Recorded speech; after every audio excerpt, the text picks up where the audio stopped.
Everyone, welcome to the new class. আর আজকে আমরা যেটা শুরু করতে চলেছি রসায়ন উইথ সায়নে, ইন্ট্রোডাকশন অফ অ্যাটমিক স্ট্রাকচার। এবং এখানে আমরা প্রথমে যেটা স্টাডি করব সেটা হচ্ছে গিয়ে কিছু ইতিহাস, যেগুলো মানে কীভাবে অ্যাটমিক স্ট্রাকচার শুরু হলো, কীভাবে ইয়ারের বেসিসে জন ডাল্টন থেকে শুরু করে রাদারফোর্ড পর্যন্ত, বোর পর্যন্ত ইকুয়েশানগুলির ডেভেলপমেন্ট হলো। বা তার বেসিক কিছু ইতিহাস না জানলে আমরা কিন্তু পড়ে মজা পাবো না। তাই এসো আমরা একটু দেখে নিই আমাদের কী কারে কী এগিয়েছিল। প্রথমত 1803 সালে ইংল্যান্ডের সায়েন্টিস্ট জন ডাল্টন তিনি একটি অ্যাটমিক থিওরি দিলেন। ওই অ্যাটমিক থিওরিতে তিনি কী বললেন? তিনি অ্যাটমিক থিওরিতে বললেন যে প্রত্যেকটি মলিকিউলের একদম যে বেসিক যে পার্টটা থাকে সেটি হচ্ছে অ্যাটম, এবং যেটিকে ভাঙা যায় না, এবং যে কোনো রিয়াকশানে, যে কোনো অ্যাকশানে, এভরি জায়গায় ওই অ্যাটমটাই কিন্তু সবসময় কেমিক্যাল এবং ফিজিক্যাল যে সমস্ত যে ধর্ম থাকে সেটা কিন্তু কন্টেন করে, এবং তার বেসিসেই কিন্তু একটি টোটাল কম্পাউন্ড তৈরি হয়। তারপরে মাইকেল ফ্যারাডে ইলেকট্রোলাইসিসের ধারণা দিলেন 1833 সালে। এবার এর সঙ্গে 1833 সালে ইলেকট্রোলাইসিসের সঙ্গে আমাদের অ্যাটমিক স্ট্রাকচারের সম্পর্ক কী না, এই প্রথম ইলেকট্রোলাইসিসের ফলেই কিন্তু যে ইলেকট্রন নামক কোনো একটা বস্তু থাকতে পারে বা চার্জ, কম্পাউন্ডের মধ্যে চার্জ জিনিসটা থাকতে পারে, সেটার কিন্তু একটা ধারণা কিন্তু এখানে লুকিয়েছিল। তখন সেই জিনিসটা অতটা প্রমিনেন্টভাবে আলোচনা করা হয়নি হয়তো, কিন্তু তখনই কিন্তু শুরু হয়েছিল আমাদের এই জাস্ট বেসিক ধারণা যে হ্যাঁ, অ্যাটমের মধ্যে চার্জ থাকতে পারে এবং ইলেকট্রোলাইসিস হয়।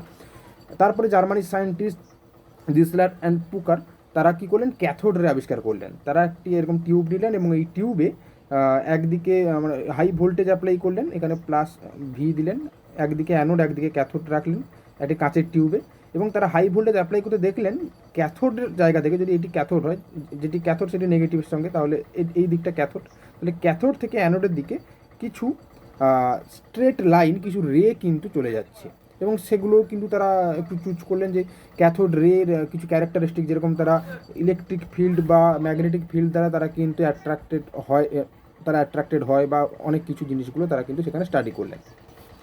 এবং তারা এই ক্যাথোড রে আবিষ্কার করার পর এখান থেকে কিন্তু ইলেকট্রনের আবিষ্কারের কিন্তু সূত্রটা শুরু হলো, রাইট? কারণ ক্যাথোড রে ইলেকট্রন আমরা পরবর্তীকালে জানি।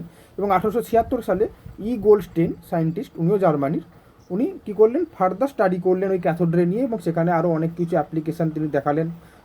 পজিটিভ রে নিয়েও তিনি কাজ করা শুরু করলেন। ক্যাথোড রে তো অ্যাকচুয়ালি নেগেটিভ রে, তিনি পজিটিভ রেও আবিষ্কার করলেন, যেটাকে অ্যানোড রে বা ক্যানাল রে বলা হয়, সেটা গোল্ডস্টেইন আবিষ্কার করলেন একইভাবে হাই ভোল্টেজ অ্যাপ্লাই করে অ্যানোডের দিক থেকে। ওকে, তো তারপরে যেটা শুরু হলো 1879 সালে ক্রুক্স, সায়েন্টিস্ট ক্রুক্স ইংল্যান্ডের, উনি কী করলেন? Discharge of electricity through gases, বিভিন্ন গ্যাসে ইলেকট্রিসিটিটাকে পাস করিয়ে বিভিন্ন গ্যাসে যে ডিসচার্জ হয় একটা টিউবের মধ্যে, ক্রুক্স টিউব বলে আমরা জানি, তো সেইখানে তিনি কিন্তু ওইগুলোকে স্টাডি করলেন 1879 সালে। তো ধীরে ধীরে কিন্তু বিভিন্ন যে এলিমেন্টারি ইলেকট্রন বা ইলেকট্রনের যে ধরা পড়ার যে একটা পরিস্থিতি, সেগুলো কিন্তু এই সমস্ত ছোটো ছোটো এক্সপেরিমেন্টগুলো দিয়ে কিন্তু তৈরি হচ্ছিল তার ভিতরটা। এবং 1891 সালে যে স্টোনলে ইলেকট্রনের নামকরণ করলেন, তিনি নাম দিলেন ইলেকট্রন বলে। কাকে ইলেকট্রনের নামকরণ করলেন? ইলেকট্রন তো তখন আবিষ্কার হয়নি। তিনি বললেন যে ইলেকট্রোলাইসিসের সময় যে চার্জ, যে নেগেটিভ চার্জ আমরা দেখতে পাই, তার ইউনিট চার্জকে কিন্তু আমরা ইলেকট্রন হিসাবে ধরবো, এবং তিনি নামকরণ করলেন ইলেকট্রোলাইসিস থেকে ইলেকট্রন। তারপর হেনরি বেকারের 1896 সালে আমরা জানি রেডিও অ্যাক্টিভিটি আবিষ্কার করলেন, অসাধারণ একটা আবিষ্কার, এবং এই রেডিও অ্যাক্টিভিটির উপর ডিপেন্ড করে এখন কত কিছু না কাজ হচ্ছে। আমি যেরকম পার্সোনালি কাজ করছি নিউক্লিয়ার মেডিসিন নিয়ে, অসাধারণ রেডিও অ্যাক্টিভিটির অ্যাপ্লিকেশানের ফলে কিন্তু আজকে ক্যান্সার থেকে শুরু করে মেনি ফিল্ডে, বিশেষ করে মেডিকেল ফিল্ডে তো একটা বিশাল অ্যাপ্লিকেশান আছে। উনি ফ্রান্সের সায়েন্টিস্ট ছিলেন। তো তারপরে 1897 সালে আমরা সবাই জানি রিনাউন্ড সায়েন্টিস্ট জে থমসন, তিনি ক্যাথোড রের যে E/M রেশিও, সেই E/M রেশিও কিন্তু আবিষ্কার করলেন। কারণ চার্জ বাই মাস রেশিও আবিষ্কার না করলে আমরা কিন্তু বুঝতে পারবো না ওই কম্পাউন্ডটি, ওই পার্টিকুলার যে আমরা ধরছি যে এলিমেন্টারি একটি কিছু আছে ওর মধ্যে, তো সেইটার আমরা কিন্তু এক্সিস্টেন্সটা কিন্তু প্রুভ করতে পারবো না। তিনি E/M রেশিও ক্যাথোডের কিন্তু আবিষ্কার করলেন জে থমসন, ওকে, ইংল্যান্ডের সায়েন্টিস্ট। এবং সেই জে থমসন কিন্তু 1904-এ অ্যাটমের প্রথম তিনি অ্যাটমের মডেল একটা তিনি কিন্তু সাজেস্ট করলেন, যে অ্যাটম জিনিসটা কী, বা অ্যাটমের মধ্যে অ্যাটমকেও ভাঙা যেতে পারে, বা অ্যাটমের মধ্যেও কিছু কিছু জিনিস আছে। ডাল্টন কী বলেছিলেন? অ্যাটমটাই সব থেকে সর্বকনিষ্ঠ, কিন্তু অ্যাটমের মধ্যেও আরও কিছু এলিমেন্টারি আছে সেটা কিন্তু ততদিন কেউ জানতো না। জে জে থমসন প্রথমবার কিন্তু অ্যাটমের মডেল দিলেন, এবং তিনি কি বললেন না, তিনি অ্যাটমের মডেল দিলেন থমসন, দিয়ে তিনি এখানে যেটা বোঝানোর চেষ্টা করলেন যে এরকম একটি অ্যাটম যদি হয়, অ্যাটমের বিভিন্ন টোটাল অ্যাটমটি কিন্তু পজিটিভ, এবং অ্যাটমের বিভিন্ন জায়গায়, আমি নেগেটিভটাকে কালো হিসাবে দেখাচ্ছি, কিছু নেগেটিভ চার্জ কিন্তু এরকম আছে, এবং নেগেটিভ চার্জকে কিন্তু ইলেকট্রোলাইসিস ও ইলেকট্রন নামে কিন্তু তিনি ডিনোট করার চেষ্টা করলেন। এবং এইটা হলো থমসনের মডেল, যে একটি পজিটিভ গোলকের মধ্যে কিছু তাকে কাউন্টার করার জন্য, যেহেতু টোটাল অ্যাটমটি একটি নিউট্রাল বলে ততদিন অলরেডি জানা গেছিলো, তাই সেটি উনি কিন্তু বোঝানোর চেষ্টা করলেন তার এই মডেলের মাধ্যমে, যে মাঝখানে কিছু ইলেকট্রন আছে যেটা কিন্তু ওই পজিটিভিটিটাকে নিউট্রাল করছে। তারপর 1911 বিজ্ঞানী মিলিকান তার বিখ্যাত oil drop experiment, Millikan's oil drop experiment আমরা জানি, ইউএসএর সায়েন্টিস্ট, তিনি সেখান থেকে কী করলেন, চার্জ অফ ইলেকট্রন বের করলেন। এবং অলরেডি কিন্তু জে জে থমসন E/m বের করেছিলেন, এবার এখান থেকে মিলিকান যদি ইটা বের করে পেলেন আলাদা করে, অর্থাৎ চার্জটা বের করে ফেললেন, তাহলে মাসটাও সহজে বেরিয়ে আসে। তো এইভাবে কিন্তু ইলেকট্রনের চার্জ এবং মাস কিন্তু আমরা জানতে পারলাম। এবং 1911 সালে সায়েন্টিস্ট রাদারফোর্ড তিনি কিন্তু নিউক্লিয়ার মডেল দিলেন অ্যাটমের। প্রথম যে নিউক্লিয়াস বলে কিছু একটা বস্তু আছে, কারণ এই যে থমসনের মডেলে কিন্তু আমরা নিউক্লিয়াস বলে কোনো জিনিস কিন্তু জানতে পারিনি, আমরা ইলেকট্রন দেখলাম আর পজিটিভ ব্যাকগ্রাউন্ডের মধ্যে কিছু ইলেকট্রন একটি গোলকের মধ্যে, আমরা সেটা জানলাম। কিন্তু নিউক্লিয়ার যে একটা কনসেপ্ট তিনি কিন্তু রাদারফোর্ড কিন্তু প্রথম দিলেন। তিনি কি বললেন বা তিনি কিভাবে এটা বললেন, তিনি যেটা করলেন যে তিনি একটি জাস্ট এরকম খুব পাতলা একটি কিন্তু গোল্ড ফয়েল নিলেন, এবং গোল্ড ফয়েলে তিনি জাস্ট একটি এরকম 2He4+ অর্থাৎ আলফা পার্টিকেল সহজে বলতে গেলে, সেই আলফা পার্টিকেলের চেম্বার তিনি একটা এখানে রাখলেন, কারণ রেডিও অ্যাক্টিভিটি ততদিন আবিষ্কার হয়ে গেছে, অতএব আলফা পার্টিকেল কীভাবে তৈরি করা হয় সেগুলো কিন্তু অলমোস্ট অনেকের তখন কিন্তু ওয়েল নোন। এবং তিনি সেইটিকে নিয়ে হাইলি এর ওপর পুট করলেন, হাই কাইনেটিক এনার্জি নিয়ে তিনি কিন্তু পুট করলেন গোল্ড ফয়েলের ওপর। এবং ঠিক তার এদিকে কিন্তু একটি ফ্লুরোসেন্ট রাখলেন। ফ্লুরোসেন্ট কেন? কারণ গোল্ড ফয়েল থেকে যেগুলো বেরিয়ে আসছে সেগুলো ফ্লুরোসেন্ট জিনিসটা কি না, এখানে যদি কেউ এসে এফেক্ট করে তাহলে কিন্তু এখানে কিন্তু একটি কালার দেখা যায়, বিভিন্ন রঙের কালার কিন্তু দেখা যায় বিভিন্ন নিউক্লিয়ার রিয়াকশানের ফলে। তো সেই ফ্লুরোসেন্ট একটি পর্দা তিনি পেছনে রাখলেন, এবং দেখলেন যে যতগুলি তিনি রে পাঠাচ্ছিলেন, যদি সেটাকে একটি নাম্বার গেমে করা যায়, তাহলে দেখলেন প্রায় 20,000টি রে যদি বাইরে বেরিয়ে যাচ্ছে বিভিন্নভাবে, কখনো কখনো কেউ কেউ এরকম বেঁকে বেরোচ্ছে, কেউ এই দিকে বাঁকছে, কেউ সোজা বেরিয়ে যাচ্ছে, কিন্তু বেশিরভাগটাই বেরিয়ে যাচ্ছে। যদি 20,000টা বেরিয়ে যায়, একটা মাত্র 180 ডিগ্রিতে কিন্তু রোটেট করছে। যেগুলো রোটেট করছে সেগুলো কিন্তু পুরো 180 ডিগ্রি কোণে কিন্তু রোটেট করছে, আর না হলে কিন্তু এরকম বেরিয়ে যাচ্ছে। তো এইটা দেখে তিনি কিন্তু একটা কনসেপ্ট বললেন, আচ্ছা এইটা কী করে হতে পারে, আমরাও একটু ভাবি। এটা তখনই হতে পারে যদি আমরা একটুখানি এটা দিয়ে মুছছি রাবারটা দিয়ে। আচ্ছা, এটা আমি জাস্ট যদি এরকম করে আমরা একটুখানি ভেবে নিই, তাহলে কিন্তু আমরা বুঝতে পারবো যে থিওরিটা কত সহজ এবং সিম্পল ছিল, এবং তার এক্সপেরিমেন্টটাও খুব সহজ ছিল। যদি এইটা একটি অ্যাটম ধরে নিই, খুব পাতলা একটা নিয়েছিলেন, তো তাই আমি ধরে নিয়েছি যে তিনি একটি অ্যাটম নিয়ে করেছিলেন। এবার এই অ্যাটমের মাঝখানে যদি কোনো একটি পজিটিভ চার্জ থাকে, আর যেহেতু আলফা পার্টিকেল পজিটিভলি চার্জড, তাহলে এই মাঝখানের জায়গাটায় অ্যাটাক করলে এটা কিন্তু 100% রিপিল করে ব্যাক করবে, আর বাকি অন্যান্য জায়গাগুলো কী করবে, আলফা পার্টিকেলের কাছাকাছি যদি আসে এইরকমভাবে একটুখানি এদিকে ছিটকে যাবে, তাহলে সেটি হচ্ছিল। আর বেশিরভাগ জায়গা যদি ফাঁকা থাকে, তখনই কিন্তু এইগুলো এরকম সোজা বেরিয়ে যেতে পারবে। আর কিছু কিছু জিনিস এরকম বেঁকে যাচ্ছিল কেন, তখন তিনি বললেন পজিটিভ কিন্তু নেগেটিভ দ্বারা আকৃষ্ট হয়, তাহলে নিশ্চয়ই পজিটিভকে কেন্দ্র করে প্রচুর ফাঁকা জায়গার মাঝখানে কিছু কিছু ইলেকট্রন আছে যেগুলোই পজিটিভকে কেন্দ্র করে ঘুরে বেড়াচ্ছে একটি অক্ষের চারদিকে, অক্ষ নিয়ে আর কি। তখন কি হবে, এই ইলেকট্রনগুলি এই পজিটিভকে আকৃষ্ট করবে, তখন এই ইলেকট্রনের দিকে আকৃষ্ট হয়ে কিছু কিছু এই যে আলফা রেগুলো, এগুলো কিন্তু ইলেকট্রনের দিকে এরকম আকৃষ্ট হয়ে এরকমভাবে বেঁকে যাবে। খুব সহজ একটি মডেল তিনি দিলেন, এবং তার মডেলটিকে যদি আমরা একটুখানি এঁকে নিই পরিষ্কারভাবে, তাহলে আমরা যেটা বুঝতে পারবো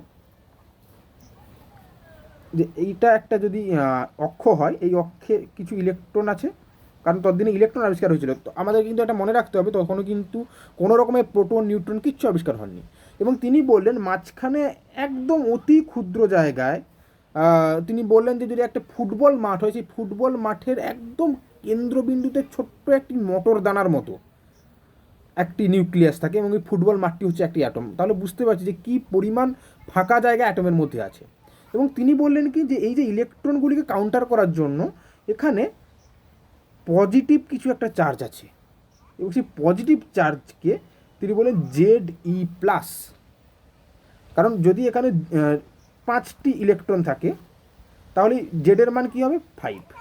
তাহলে যতগুলো ইলেকট্রন থাকছে ততগুলিকে কাউন্টার করে কিন্তু পজিটিভ চার্জ কিন্তু ওই নিউক্লিয়াসে কিন্তু বসে আছে এবং সেটাই কিন্তু তিনি তার এক্সপ্লেনেশনতে বোঝানোর চেষ্টা করলেন, যেহেতু ওভারঅল ওই কম্পাউন্ডটি নিউট্রাল। কিন্তু এবার আমাদেরকে একটা জিনিস এখানে জেনে নিতে হবে, ততদিনে 1880 সাল বা 87 সাল নাগাদ electromagnetic theory, classical electromagnetic theory কিন্তু আবিষ্কার হয়েছে। এবার ক্লাসিক্যাল ইলেকট্রোম্যাগনেটিক থিওরি অনুযায়ী কী বলছে, রেডিয়েশন কেমিস্ট্রিতে বা রেডিয়েশন ফিজিক্সে বলছে যদি কোনো moving charged particle maybe electron আমরা ধরে নিই, যদি সেটা রোটেট করে কোনো একটি অ্যাক্সিসকে কেন্দ্র করে, তাহলে এ কিন্তু কন্টিনিউয়াসলি কিন্তু এনার্জি রেডিয়েট করবে। তার মানে এর এনার্জি কিন্তু কনস্ট্যান্ট থাকবে না। ক্লাসিক্যাল ইলেকট্রোম্যাগনেটিক থিওরি বা CEMT এইটা বলল। এবার যখনই ক্লাসিক্যাল ইলেকট্রোম্যাগনেটিক থিওরি এটি বলেছে অলরেডি, তাহলে সেইটা যদি আমরা এই রাদারফোর্ডের মডেলে অ্যাপ্লাই করি তাহলে কি আমরা দেখতে পাবো, তাহলে একটা আশ্চর্য জিনিস আমরা দেখতে পাবো যেটা রাদারফোর্ড কিন্তু এক্সপ্লেন করতে পারেননি তার এই মডেলের মাধ্যমে। কি না, যদি ইলেকট্রন রোটেট করতে শুরু করে তাহলে তার এনার্জি মাঝখানে আমরা পজিটিভ জেড আছে Ze+, তাহলে এইটা ইলেকট্রনটা রোটেট করতে করতে যখন এনার্জি লস করবে সেটা আস্তে আস্তে আস্তে আস্তে পজিটিভের দিকে আকৃষ্ট হয়ে একটা সময় আসবে সে কিন্তু আমাদের যে নিউক্লিয়াস আছে মাঝখানে, যেটিকে তিনি নিউক্লিয়াস নামকরণ করেছিলেন রাদারফোর্ড প্রথম, নিউক্লিয়াস।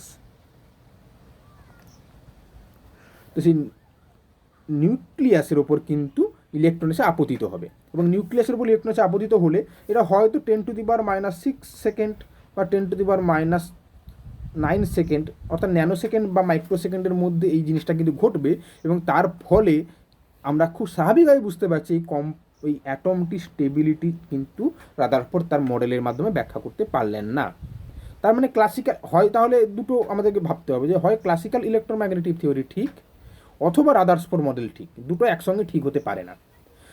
তো কোনটা ঠিক সেটা জানার জন্য আমাদের নিরপেক্ষ একটি কি বলবো প্রক্রিয়া আবিষ্কার করতে হবে। যদি দুজনের মধ্যে কন্ট্রাডিকশন হয় আমরা কি করি, নিরপেক্ষ কোনো একটি এক্সপেরিমেন্ট করি, সেখানে বোঝার চেষ্টা করি কোনটি ঠিক কোনটি ভুল, তারপরে আমরা ডিসিশন নিই ঠিক আছে এইটি যদি ঠিক হয় তাহলে ওইটা ভুল বা ওইটা ঠিক। তো এখানে নিরপেক্ষ কি হলো, নিরপেক্ষ জিনিসটা এলো, সেটি হলো একটি নতুন জিনিস আমরা কিন্তু এখানে জানবো, সেটা হচ্ছে ব্ল্যাক বডি রেডিয়েশন।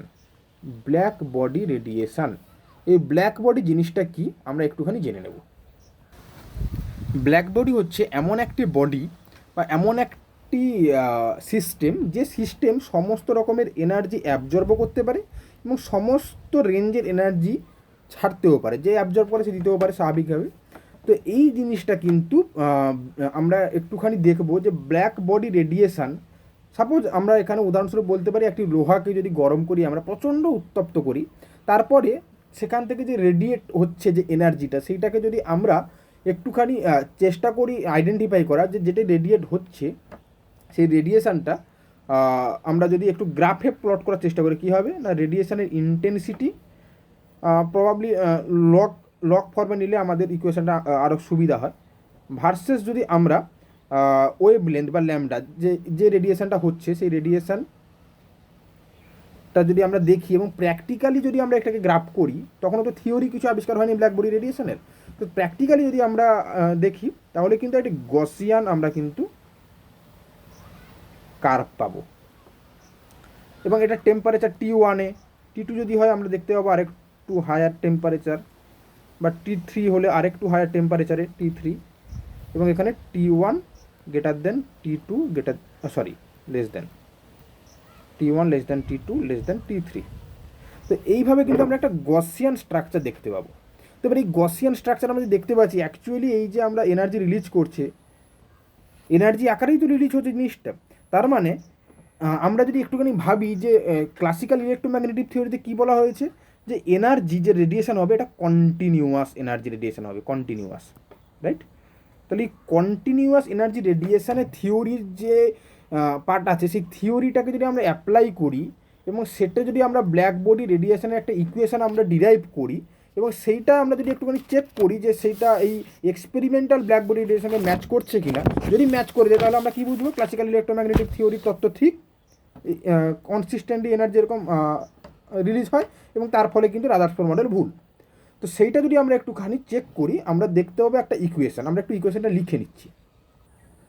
তো ইকুয়েশনটা দ্বারা এটাকে বলা হচ্ছে রেইলে জিন্স ইকুয়েশন, এবং সেই রেইলে জিন্স ইকুয়েশনটা আমরা একটুখানি লিখেও নিই। রেইলে জিন্স,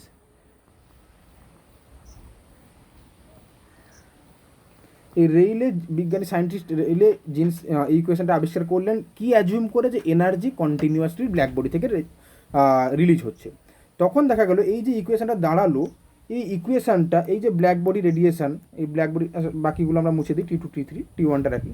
এই ব্ল্যাক বডি রেডিয়েশনের ল্যামডা যখন অত্যন্ত বেশি তখন সেটা ম্যাচ করলেও, ল্যামডা যখন ছোট হচ্ছে তখন কিন্তু আর সেটা ম্যাচ না করে রেইলে জিন্স ইকুয়েশনটা কিন্তু আর তাকে কিন্তু প্রেডিক্ট করতে পারছে না। অর্থাৎ ক্লাসিক্যাল ইলেকট্রোম্যাগনেটিক থিওরিকে সঙ্গ করে আমরা যে ইকুয়েশনটা পেলাম, সেই ইকুয়েশনটা ল্যামডা খুব হাই অর্থাৎ এনার্জি লো এরকম কোনো রেডিয়েশনের ক্ষেত্রে ওই গ্রাফের সঙ্গে কিছুটা মিললেও ওরা কিন্তু টোটাল গ্রাফটাকে কখনোই রিপ্রেজেন্ট করতে পারছে না, এক্সপেরিমেন্টাল গ্রাফটাকে।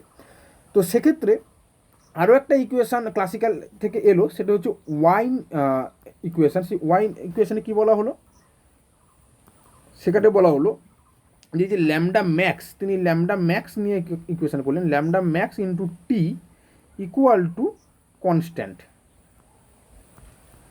এই কনস্ট্যান্টের একটা ভ্যালু আছে, সেটা হচ্ছে 2.90 ইন্টু 10⁻³ মিটার কেলভিন, রাইট? তো এই ইকুয়েশনটা তিনি পুট করলেন এবং এই ইকুয়েশন পুট করে কিন্তু ক্লাসিক্যাল ইলেকট্রোম্যাগনেটিক থিওরির আরেকটা দিক কিন্তু হলো, এবং সেক্ষেত্রে দেখা গেল যে একদম খুব লো ল্যামডাতে এটা ম্যাচ করলেও, লো ল্যামডাতে ম্যাচ করছে কিন্তু একটা সময় গিয়ে কিন্তু আর ম্যাচ করতে পারছে না। অর্থাৎ ল্যামডা ম্যাক্স পর্যন্ত ঠিক আছে, কিন্তু তারপরে কিন্তু এইটা কিন্তু এইভাবে আর ম্যাচ হচ্ছে না। তার মানে আমরা দেখতে পেলাম কি, যে ওয়াইনের যে এক্সপেরিমেন্ট এবং রেইলে জিন্সের এক্সপেরিমেন্ট দুটোই কিন্তু ক্লাসিক্যাল ইলেকট্রোম্যাগনেটিক থিওরিকে হাতিয়ার করে করা হয়েছে, কিন্তু দুটো ইকুয়েশনই কিন্তু টোটাল এক্সপেরিমেন্টাল গ্রাফকে প্রুভ করতে পারছে না। তার মানে সামহাউ ক্লাসিক্যাল ইলেকট্রোম্যাগনেটিক থিওরি ঠিক, কিন্তু সম্পূর্ণ ঠিক নয়। তো তাহলে নতুন একটা থিওরির প্রয়োজন, এবং সেই থিওরি আনলেন বিজ্ঞানী প্ল্যাঙ্ক। বিজ্ঞানী প্ল্যাঙ্ক কী বললেন? বিজ্ঞানী প্ল্যাঙ্ক বললেন যে সবই ঠিক আছে, কিন্তু একটা আমাদের ছোট্ট ভুল হয়ে যাচ্ছে। আমরা যদি এই রকম একটুখানি ভেবে নিই যে রেডিয়েশনটা হচ্ছে, সেই রেডিয়েশনটা কনস্ট্যান্ট ভাবে কিন্তু এনার্জি ছাড়তে পারে। অর্থাৎ রেডিয়েশনটা একটা সাপোজ এক্স একটা কনস্ট্যান্ট উনি ধরলেন, এবং ওই কনস্ট্যান্ট অনুযায়ী এনার্জি ছাড়তে পারে বা গ্রহণ করতে পারে, হ্যাপাজারলি এনার্জি ছাড়তে বা গ্রহণ করতে পারে না। অর্থাৎ তিনি একটা কোয়ান্টাইজ করলেন, ওই যে টোটাল এনার্জি ছাড়া এবং নেওয়ার প্রসেসটাকে তিনি কোয়ান্টাইজ করে ফেললেন। এবং তিনি এক্স যে ভ্যালুটা আমি বললাম, তিনি এক্স বলেননি, তিনি বলেছেন যে কোনো একটি সাপোজ যদি নিউ এনার্জির কোনো একটি রেডিয়েশন হয়, তাহলে ওই কনস্ট্যান্টের ভ্যালু হবে NH নিউ। অর্থাৎ তিনি বললেন যে energy must be NH new. এই এনের value 0, 1, 2, 3 dot dot dot dot যে কোনো ইন্টিজার হতে পারে। এবং তিনি যেটা বলতে চাইলেন যে এই এইচ নিউ ভ্যালুটা হচ্ছে গিয়ে একটা এলিমেন্টারি ভ্যালু, একটা কনস্ট্যান্ট ভ্যালু, যেই কোনো একটি নিউ ফ্রিকোয়েন্সির রেডিয়েশনের ক্ষেত্রে, যেইটা কিন্তু এই কনস্ট্যান্ট ভ্যালুর সঙ্গে এন নাম্বার গুণ করে বা 0 হবে বা 1H নিউ বা 2H নিউ বা 3H নিউ, এইভাবে এনার্জি গ্রহণ বা এনার্জির রেডিয়েশান সম্ভব। এর মাঝখানে ওই ½ H নিউ বা 1/3 H নিউ এইভাবে কিন্তু এনার্জি নেওয়া বা গ্রহণ সম্ভব না। অর্থাৎ তিনি টোটাল কনসেপ্টটা একই রাখলেন যে হ্যাঁ এনার্জি ছাড়ছে চার্জ পার্টিকেলটা, কিন্তু ওই চার্জ পার্টিকেলের এনার্জি ছাড়াটা একটি কোয়ান্টাইজেশানের অনুযায়ী হচ্ছে। এবার এইটাকে যখন অ্যাপ্লাই করা হলো তখন একটা ইকুয়েশান উঠে এলো, এবং সেই ইকুয়েশানটাও আমরা একটুখানি লিখে নিচ্ছি। তো এই ইকুয়েশানটা কিন্তু প্ল্যাঙ্ক অনুযায়ী এলো। নিচে একটা ফর্মুলা এলো e⁻h⁻ এই টার্মটা কিন্তু এক্সট্রা একটা এলো, এবং তার পাশাপাশি একটা এক্সট্রা নিউ কিন্তু এখানে এখানে নিউ স্কোয়ার ছিল, এখানে নিউ কিউব হলো, বা এর পেছনে একটা বিশাল কোয়ান্টামের কি বলবো সলিউশন আছে, সেটাকে আমরা এখানে দেখাচ্ছি না সময়ের অভাবে, বা সেটা আমাদের সিলেবাসের অন্তর্ভুক্ত নয়। তো এইটা করার পর প্ল্যাঙ্কের ইকুয়েশন যখন এটা এলো, এবং এক্ষেত্রে যখন এটা তো আমরা নিউ এর ফর্মুলা এঁকেছি, যদি আমরা এটাকে ল্যামডাতে কনভার্ট করে নিই, তারপরে যদি আমরা একটুখানি দেখি, তাহলে কিন্তু একদম এক্স্যাক্টলি এক্সপেরিমেন্টাল ফিগারের সঙ্গে প্ল্যাঙ্কের ইকুয়েশানের যে লগ আই বাই ল্যামডা একদম এক্স্যাক্টলি মিলে গেল। তার মানে একটা জিনিস বোঝা গেল যে classical electromagnetic theory is not wrong, এটা ঠিক কিন্তু পুরোটা ঠিক নয়। এবং প্ল্যাঙ্কের theory is the ultimate theory, যেটা কিন্তু এখনও পর্যন্ত ঠিক বলে ঘোষণা করা গেল। এবং প্ল্যাঙ্কের থিওরিও যদি ঠিক হয়, তাহলেও কিন্তু রাদারফোর্ডের যে ইকুয়েশন ছিল, এই রাদারফোর্ড ইকুয়েশন মডেল কিন্তু ঠিক থাকবে না। কেন? কারণ এক্ষেত্রে টোটালটা যখন রোটেশন হচ্ছে, সেই রোটেশানের ক্ষেত্রে হয়তো কন্টিনিউয়াস রেডিয়েশন হবে না, কিন্তু কোয়ান্টাইম ওয়াইজ রেডিয়েশন হলেও এই ইলেকট্রনটা কিন্তু একটা সময় এসে ওই নিউক্লিয়াসের ওপর পড়তে বাধ্য। এক্ষেত্রে কিন্তু ইলেকট্রন যে ওখানে কনস্ট্যান্টলি একটা অক্ষে থাকবে বা থাকবে না, বা ওখানে কিছু হবে, এটা কিন্তু রাদারফোর্ড বলে যাননি তার এক্সপেরিমেন্টে বা তার মডেলে।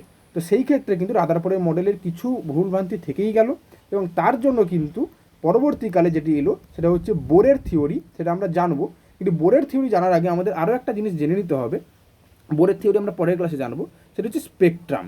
এবং স্পেকট্রামের উপর ডিপেন্ড করে কিন্তু অনেক কিছু হচ্ছে বা হবে। সেই স্পেকট্রামটা কি?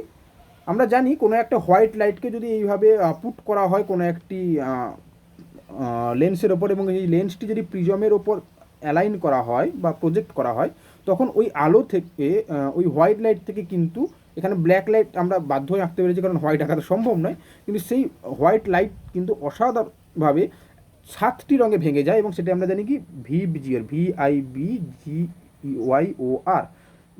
অর্থাৎ যেটাকে আমরা বাংলায় বলে থাকি বেনিয়া সহকলা। তো যাই হোক, তো সেই যে ভাঙলো, এই ভাঙার টোটাল যে জিনিসটা, এইটাকে বলা হচ্ছে একটা স্পেকট্রা, এবং এই প্রত্যেকটি লাইনকে আলাদা আলাদা করা বলা হয় কিন্তু স্পেকট্রাম। এবার কেন আমরা হঠাৎ স্পেকট্রা বা স্পেকট্রাম সম্পর্কে জানলাম?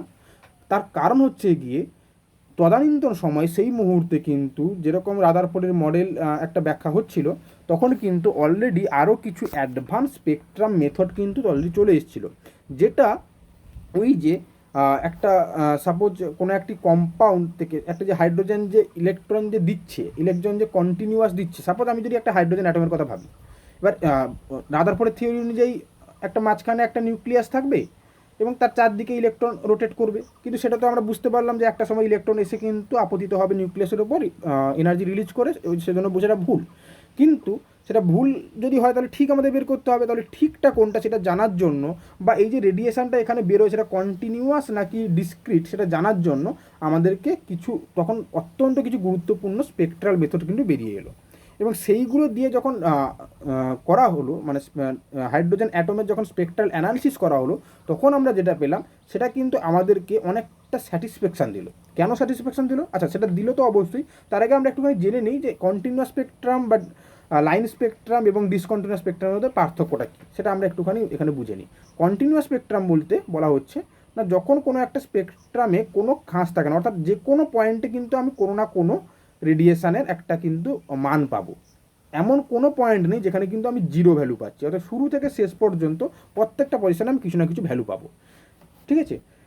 ডিসকন্টিনিউয়াস কাকে বলা হচ্ছে? যখন কোনো কোনো জায়গায় এরকম জিরো, আবার দেখা যাবে এইরকম করে এই জায়গাটা, মানে এই এরিয়াটা কন্টিনিউয়াস, কিন্তু টোটাল গ্রাফটা কিন্তু অ্যাজ হোল কন্টিনিউয়াস না, কারণ মাঝখানে কিন্তু একটা ব্রেক হয়েছে এই এরিয়ায়, রাইট? তো এটাকে বলা হচ্ছে ডিসকন্টিনিউয়াস স্পেকট্রাম। এবং লাইন স্পেকট্রাম খুব ইম্পর্ট্যান্ট, কাকে বলা হচ্ছে না, যখন আমরা এইখানে দেখছি কি যে কিছু কিছু জায়গায় কন্টিনিউয়াসলি একটা রিজিয়ান ওরা কিন্তু অকুপাই করেছে, কিন্তু লাইন স্পেকট্রামে একদম খুব ফাইন একটা আমরা কিন্তু লাইন পাবো কিছু কিছু জায়গায়, একদম ওই লাইনের এদিক বা সেদিক, অর্থাৎ যদি সাপোজ আমি ধরে নিই একটা 500 ন্যানোমিটারে একটা অ্যাবজর্পশান হয়েছে, সেটা যদি আমরা লগ অফ অ্যাবজর্পশান বা log of intensity versus lambda দিয়ে আমরা একটুখানি গ্রাফ করি, এক্স্যাক্টলি 501 ন্যানোমিটার বা 502 ন্যানোমিটার বা 499 ন্যানোমিটারে আমরা কোনোরকম কোনো অ্যাবজর্পশান পাবো না। খুব ফাইন 500 ন্যানোমিটারে একটা লাইন আমরা স্পেকট্রাম পাবো। অর্থাৎ এটা তো ডিসকন্টিনিউয়াস বটেই, কিন্তু ডিসকন্টিনিউয়াস এবং লাইন স্পেকট্রাম, অর্থাৎ এখানে কোনো রকমের উইডথ থাকবে না। অর্থাৎ এইখানে একটা উইডথ ছিল, আমরা দেখতে পাচ্ছিলাম প্রত্যেকটা স্পেকট্রামে, এখানে তো একটা বড় উইডথ ছিল, কিন্তু এইখানে উইডথ কিন্তু জিরো, নো উইডথ লাইন স্পেকট্রামে। তো আমরা যখন হাইড্রোজেন অ্যাটমের যখন আমরা স্পেকট্রাম করলাম, আমাদেরকে কেন সেটা স্যাটিসফ্যাকশান দিল, কারণ হাইড্রোজেন অ্যাটমের স্পেকট্রাম করে আমরা দেখলাম কি ওটা কিন্তু লাইন স্পেকট্রাম দিচ্ছে। এইরকম কতকগুলি জায়গায় ডিস্টিংক্ট লাইন স্পেকট্রাম কিন্তু আমরা পেলাম। Log of absorption versus lambda যখন আমরা প্লট করলাম, কিছু কিছু পয়েন্টে আমরা কিন্তু এই লাইন স্পেকট্রাম পেলাম ফর হাইড্রোজেন অ্যাটম। এবং সেটা আমাদের স্যাটিসফ্যাকশান দিল কেন বলছি, তার কারণ আমরা কিন্তু অলরেডি বলেছি যে প্ল্যাঙ্কের থিওরি অনুযায়ী এটা ইলেকট্রন কিন্তু ডিসক্রিট এনার্জি কিন্তু লস করতে পারে, ও কিন্তু একসঙ্গে কন্টিনিউয়াসলি কিন্তু ইলেকট্রোম্যাগনেটিক থিওরি অনুযায়ী যে এনার্জি হলো সেটা কিন্তু ওরা করতে পারে না। তাহলে প্ল্যাঙ্কের থিওরি সামহাউ রাইট, কিন্তু প্ল্যাঙ্কের থিওরি যদি রাইটই হয় তাহলে তো ওই হাইড্রোজেন অ্যাটমটা এক্সিস্ট করারই কথা না, কারণ ওই ইলেকট্রন তো আলটিমেটলি ঘুরে ঘুরে এসে সেই জেডির ওপর এসে পড়বে, অর্থাৎ নিউক্লিয়াসের ওপর এসে পড়বে। তাহলে এনার্জি রিলিজ করে ইলেকট্রনটা থাকছে কী করে? তখনই কিন্তু খুব সুন্দর একটি থিওরি উঠে এলো, তাকে বলা যায় বোরের থিওরি, যেটা আমরা পরের ক্লাসে পড়বো। এবং সেই বোরের থিওরিতে এই কোয়ান্টাইজেশনের যে ধারণাটা, প্ল্যাঙ্কের কোয়ান্টাইজেশনের ধারণাটা খুব সুন্দর করে এক্সপ্লেন করা হলো, এবং যার ফলে কিন্তু আমরা ধীরে ধীরে ধীরে ধীরে তারপরে আরও সোমারফিল্ড থিওরি এবং মাইন্ড ইট, একটা জিনিস কিন্তু আমাদের সবসময় মাথায় রাখতেই হবে, তখনও কিন্তু টিল 1911 যখন রাদারফোর্ডের মডেল চলছে বা এই সমস্ত জিনিসগুলো চলছে, তখন কিন্তু প্রোটন নিউট্রন আবিষ্কার হয়নি। 1920 সালে প্রথম প্রোটন আবিষ্কার হলো। 1934 সালে বিজ্ঞানী চ্যাডউইক 1934-এ আবিষ্কার করলো নিউট্রন। তো এইগুলো হলো। এবং আমরা বোরের থিওরি পড়ার আগে জাস্ট বেসিক তিনটে জিনিস আমাদের অবশ্যই মাথায় রাখতে হবে, যে ইলেকট্রনের মাস এবং চার্জ কিন্তু ওই মিলিকান্স অয়েলড্রপ মেথড এবং যে থমসনের E/m রেশিও বের করার মেথড, সেখান থেকে কিন্তু আমরা জানতে পেরেছি, এবং সেটা হচ্ছে 9.109 × 10⁻³ কিলোগ্রাম মাসটা, এবং চার্জ হচ্ছে 1.602 × 10⁻19 কুলম। এবং আশ্চর্যজনকভাবে একটা জিনিস হলো কি, এই একটা ইলেকট্রনের যে চার্জ, সেই চার্জটা কিন্তু এই যে ইলেকট্রোলাইসিস আমরা বলেছিলাম, ওই ইলেকট্রোলাইসিসের একটা সিঙ্গেল ইলেকট্রনের যে চার্জ, যেটাকে ইলেকট্রন নাম দিতে বলেছিলেন বিজ্ঞানী, তো সেটার সঙ্গে কিন্তু এক্স্যাক্টলি মিলে গেল। তার মানে ওই একটা সিঙ্গেল ইলেকট্রনের চার্জ, অর্থাৎ সেখানেও আমরা বুঝলাম কি যে ইলেকট্রোলাইসিসে ইউনিট যে নেগেটিভ চার্জটা ছিল সেটা কিন্তু ইলেকট্রনই, অর্থাৎ তখন কিন্তু ভুল নাম উনি দেননি, রাইট? তো এইভাবে করে কিন্তু অনেকগুলো জিনিস প্রুভ হলো, এবং প্রোটনটাও তারপরে পরে আবিষ্কার হলো। তার প্রোটনের মাসও একইভাবে আবিষ্কার করা হলো 1.6726 × 10⁻27 কেজি, এবং তার চার্জটাও আমরা জানি একই হবে, প্রোটন এবং ইলেকট্রনের চার্জ একই হয়, একে অপরকে তোরা কাউন্টার করে বা দুটো কিন্তু একসঙ্গে মিলে গিয়ে কিন্তু একটা অ্যাটমকে নিউট্রাল রাখতে সাহায্য করে। এবং নিউট্রন কিন্তু আবিষ্কার হলো 1.67493 × 10⁻27 কেজি। আমরা দেখতে পাচ্ছি সবথেকে বেশি কী বলবো ভর বা মাস হচ্ছে নিউট্রনের। এবং নিউট্রন কিন্তু আবিষ্কার হলো অন্য কিছু জিনিস ব্যাখ্যা করতে গিয়ে, যে একটা প্রোটন একটা কম্পাউন্ডের মধ্যে একটা অনেকগুলো প্লাস একসঙ্গে থাকছে কি করে। সাপোজ একটা নিউক্লিয়াসের মধ্যে আমরা তো জানি পজিটিভকে রিপিল করে, তাহলে একটা নিউক্লিয়াসের মধ্যে অনেকগুলো পজিটিভ থাকছে কি করে, সেটা কিন্তু একটা খুব বড় প্রশ্ন হলো। এবং সেই প্রশ্নটাকে ব্যাখ্যা করতে গিয়ে নিউট্রনের আবিষ্কার, এবং তারা বললো কি এই প্রোটন এবং নিউট্রন একে অপরের মধ্যে সবসময় ইন্টারচেঞ্জ হয়, অর্থাৎ যখনই পাশাপাশি দুটো প্রোটন রিপিল করতে যাবে তার আগেই কিন্তু পাশের প্রোটনটি নিউট্রন হয়ে যাচ্ছে, এবং তারপরেরটি যে নিউট্রন ছিল সেটা কিন্তু প্রোটন হয়ে যাচ্ছে। অর্থাৎ নিউট্রন আর প্রোটন এটা কিন্তু ইন্টারচেঞ্জেবল। এবং ইন্টারচেঞ্জেবল হচ্ছে কী করে, তাহলে নিউট্রন প্রোটনও কি ভাঙা যায়? না হলে ওদের মধ্যে যদি কোনো এলিমেন্টারি কিছু না থাকে, তাহলে নিউট্রন প্রোটন ইন্টারচেঞ্জ করবে কী করে একে অপরের মধ্যে, তাই না? আমি তো ইন্টারচেঞ্জ তখনই করতে পারি যখন সাপোজ দুটো জিনিস দিয়ে একই দুটো জিনিস দিয়ে আলাদা আলাদা দুটো জিনিস তৈরি হয়েছে, এবার সেই দুটোকে কিন্তু আমি ভেঙে করে তুলতে পারি ইন্টারচেঞ্জ, না হলে হঠাৎ করে ইন্টারচেঞ্জ হচ্ছে কী করে। তো সেইটাই কিন্তু আমরা একটুখানি বলবো এক্ষেত্রে। তবে তার আগে একটুখানি জেনে নিই যে প্রাইমারি, তাহলে আমরা যতক্ষণ পড়লাম যে এত পড়ার মাঝখানে কিন্তু কিছু জিনিস উঠে এলো, যে অ্যাটম প্রচণ্ড stable, atom neutral in nature, atom dimension কিন্তু 10⁻⁸, সেটাও কিন্তু আবিষ্কার করা হলো ইন বিটুইন, এবং এটা কিন্তু ডিসকন্টিনিউয়াস লাইন স্পেকট্রাম দিচ্ছে। এই কটা জিনিস কিন্তু আমরা জানলাম। তবে তার পাশাপাশি আরও একটা ইম্পর্টেন্ট জিনিস এদের আমাদের মাথায় ছুটতে লাগলো, সেটা হচ্ছে নিউট্রন প্রোটন এই দুটো ইন্টারচেঞ্জ করছে কী করে, তাহলে এদের মধ্যেও কি এলিমেন্টারি কিছু আছে, অর্থাৎ নিউট্রন প্রোটনও কি ভাঙা যায়? তো তখনই চলে এলো একদম আমাদের প্রথমে আমরা একটুখানি কতগুলো জিনিস দেখে নেবো, যে দেয়ার আর সাম অ্যাটমিক পার্টিকেলস, যেগুলোকে কিন্তু দুভাগে ভাগ করা হচ্ছে সাব অ্যাটমিক পার্টিকেলগুলোকে। একটি হচ্ছে এলিমেন্টারি এবং আরেকটি হচ্ছে কম্পোজিট। এলিমেন্টারিটা হচ্ছে নন ব্রেকেবল, যেটা ভাঙা যায় না, এবং কম্পোজিট হচ্ছে ভাঙা যায়। এবং কম্পোজিটকে বলা হলো নিউট্রন প্রোটন হচ্ছে কম্পোজিট। আর এলিমেন্টারিগুলো কি, তার মধ্যে হচ্ছে ফার্মিয়ন এবং বোসন দুভাগে ভাগ করা যায়। তার মানে ফার্মিয়নগুলো কি আমরা একটু দেখব। ফার্মিয়নকে আবার দুভাগে ভাগ করা যায়, একটা হচ্ছে কোয়ার্ক, এগুলো মনে রাখার কিছু নেই, জাস্ট একটা ইনফরমেশান দেওয়া, এবং লেপটন, এই দুভাগে কিন্তু ফার্মিয়নকে ভাগ করা হয়। তাহলে তার প্রত্যেকটি কটি ফার্মিয়ন আছে, তাহলে ফার্মিয়ন আমরা দেখতে পাচ্ছি টোটাল এখানে 3টি এবং লেপটনে 3টি 6টি, টোটাল কিন্তু 12টি, 6 6 12টি ফার্মিয়ন আছে, 6টি কোয়ার্ক এবং 6টি লেপটন। এবং ওগুলো কী কী, আপ, এ প্রত্যেকটির মাস চার্জ স্পিন কিন্তু আমরা এখানে দিয়ে রেখেছি, চাইলে তোমরা লিখে নিতে পারো। তো up, charm, top, down, strange and bottom, এবং প্রত্যেকটি কিন্তু এই স্মল লেটারে, এগুলো কিন্তু ওদের সংকেত। ওকে, এবং লেপটনেও ওই রকম আছে ইলেকট্রন, মিউন, টাও, ইলেকট্রন নিউট্রিনো, মিউন নিউট্রিনো এবং টাও নিউট্রিনো। অর্থাৎ আমরা দেখলাম কি ইলেকট্রনকে ভাঙা যায় না, ইলেকট্রন হচ্ছে এলিমেন্টারি, কিন্তু প্রোটন নিউট্রনকে ভাঙা যায়।